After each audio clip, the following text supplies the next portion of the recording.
చైనాలో గత పాతికేంటి దాదాపుగా ఒక 50 ఏళ్ల నుండి జనాభా సంఖ్యని క్రమంగా తగ్గించుకుంటూ వచ్చారు. ఒక్కళ్ళకి మించి కంటే గనక వాళ్ళకి ప్రోత్సాహకాలకు తగ్గించడం దగ్గర నుంచి తర్వాత పనిష్మెంట్‌ల స్టేజి దాకా వెళ్లారు. దాంతో ఒక్కళ్ళనే కంటూ వచ్చారు. ఆ ఒక్కళ్ళలో కూడా ఎక్కువ మంది అబ్బాయిలని కంటూ వచ్చారు. ఆడపిల్లల సంఖ్య తగ్గిపోయింది. అంటే 900 మంది అమ్మాయిలుంటే 1000 మంది అబ్బాయిలున్నారు. 830 మంది అమ్మాయిలుంటే 1000 మంది అబ్బాయిలున్నటువంటి పరిస్థితి అయింది.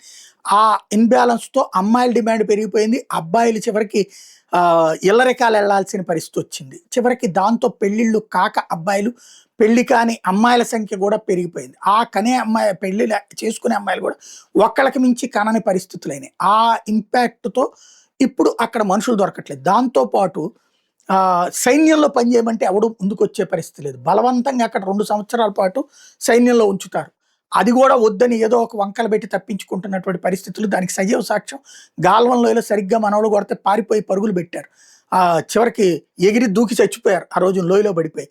అంత వణుకు పుట్టింది మనోళ్ళు కొట్టిన దెబ్బకి.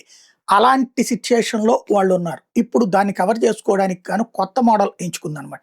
రోబోస్ విపరీతంగా రోబో సైన్యం.